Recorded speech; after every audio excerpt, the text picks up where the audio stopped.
तर महत्त्वाचं विधान केलेलं आहे शिंदे यांनी। भाजपनं शतक केलेलं आहे आणि शिवसेनेनं अर्धशतक केलेलं आहे असं शिंदे म्हणाले। वळूयात पुढील बातमीकडे।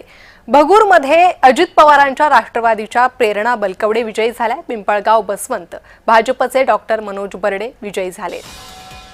सिन्नरमध्ये अजित पवारांचे विठ्ठल उगले आघाडीवर आहे। ओझरमध्ये भाजपच्या अनिता घेगडमल या आघाडीवर आहे। त्र्यंबकेश्वरमध्ये भाजपचे कैलास घुले आघाडीवर आहे। इगतपुरीत शिवसेनेच्या शालिनी खताळे विजयी झाल्या। येवल्यात अजित पवारांचे राजेंद्र लोणारी विजयी झाले। नाशिकमधील ही आकडेवारी। अधिक माहिती या संदर्भात घेणार आहोत। आमचे प्रतिनिधी किरण गोटूर सध्या आपल्यासोबत जोडले गेले आहे। किरण, नाशिकमधलं चित्र आता स्पष्ट झालेलं आहे। भाजप शिवसेना मुसंडी मारलेली दिसते दोन्ही पक्षांनी। राष्ट्रवादीची काय परिस्थिती आहे? प्रणिता, आता जवळपास नाशिक जिल्ह्यातले सर्वच निकाल हाती लागलेले आहेत। नाशिक जिल्ह्यामध्ये 11 नगर परिषद निवडणुका साठी आज मतमोजणीची संपूर्ण प्रक्रिया जी आहे ती पार पडलेली आहे।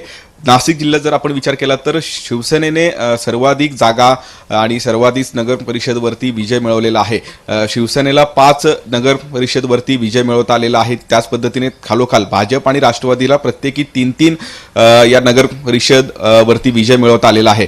खरं तर भाजपने एक मोठी ताकद जो आहे तो नाशिक जिल्ह्यामध्ये लावल्याचं आपल्याला बघायला मिळालेलं होतं। भाजपसह शिवसेना आणि राष्ट्रवादी महायुतीतलेच हे सगळे पक्ष आमने सामने अनेक तालुक्यामध्ये आलेले होते। त्र्यंबकेश्वरमध्ये शिवसेनेने बाजी मारलेली आहे। शिवसेनेच्या उमेदवार इथे विजयी झालेले आहेत आणि त्याच पद्धतीने भगूरमध्ये शिवसेनेला मोठा धक्का हे मिळालेला आहे। भाजप आणि राष्ट्रवादी इथे युती होती आणि राष्ट्रवादीच्या उमेदवार इथे विजयी झालेले आहेत आणि त्याच पद्धतीने सिन्नर मध्ये सुद्धा अत्यंत अटीतटीची लढाई झालेली होती। सर्वच महायुतीचे पक्ष इथे आमने सामने आलेले होते आणि महाविकास आघाडीचे सुद्धा इथं आव्हान जो आहे तो या महायुतीतल्या सगळ्याच पक्षांना असल्याचं बघायला मिळालं होतं। पण इथे माणिकराव कोकाटेंना आपलं गड राखण्यामध्ये ज्यात यश आलेलं आहे आणि त्याच पद्धतीने येवला हा एक महत्त्वाचा नगर परिषद होता। इथे सुद्धा भुजबळांना आपलं गड राखण्यामध्ये ज्यात यश आलेलं आहे।